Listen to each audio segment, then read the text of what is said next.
ನೀನು ಯಾರ್ಲೇ ಮಗನೇ? ಆರಾಮ್ ಕೋರ್ ಈ ಊರಿನ ಅಂದಿನ ಡಾಲ್ ಕಡೆ ಅವರು ಸೈಯದ್ ಕಡೆ ಅವರು. ನೀನು ಅಲ್ತಾಫ್ ಕಡೆ ಆದ್ರೇನು, ಆಸಿಫ್ ಕಡೆ ಆದ್ರೇನು, ಕೆನ್ನೂರರ ಬಾಸ್ನ ನನ್ನ ಕಡೆ ಅದಾನ.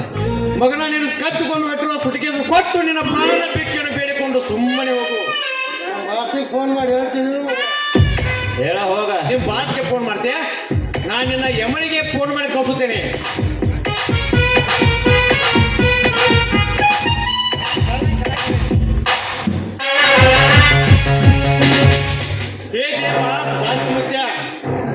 ಬಡವರು ಕಷ್ಟಪಟ್ಟು ಬೆವರು ಸೂರಿಸಿ ಸಂಪಾದಿಸಿದ ಹಣವನ್ನೆಲ್ಲ ಲೂಟಿ ಮಾಡುತ್ತಿರೋರಲ್ಲ.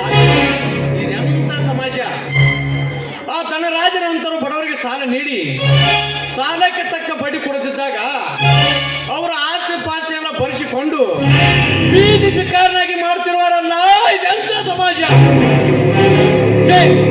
ಇದು ಬರೇ ಧನಿಕರ ದಬ್ಬಾಳಿಕೆ, ಧನಿಕರ ದಬ್ಬಾಳಿಕೆ.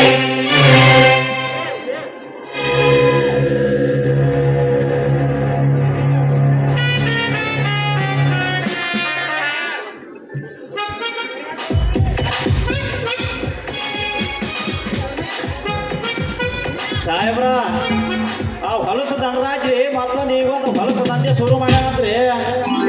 ಏನದ ಕೆಲಸ? ಅದ ರೀ ಆ ಗೊಬ್ಬರ ಮಾರಾಟ ಮಾಡಾಕತ್ತಾರಲ್ರಿ.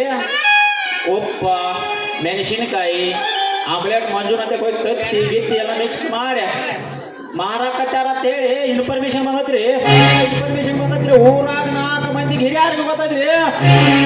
ಇದು ನೀವು ಹೇಳುದು ನಿಜನಾ? ಆದ್ರೆ ಅದು ಯಾರ್ಯಾರು ಗೊತ್ತದೆ ಹೇಳು? ನೋಡ್ರಿ, ಮೊದಲಾದ್ರಿ ಭಜನಿ ಮಲ್ಲಾಪ್ರಿ,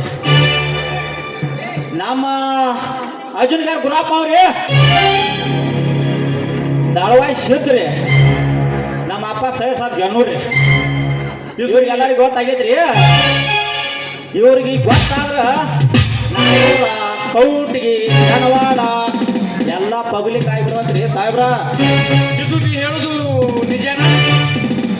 ನಾ ಹೇಳುದು ನಿಜ. ಒಂದು ಸ್ವಲ್ಪ ನಡೀರಿ, ಒಂದು ಬರ್ತೈತಿ ಕೇಳೋಣ್ರಿ. ಏನಪ್ಪ ಅದು ಬರುದು?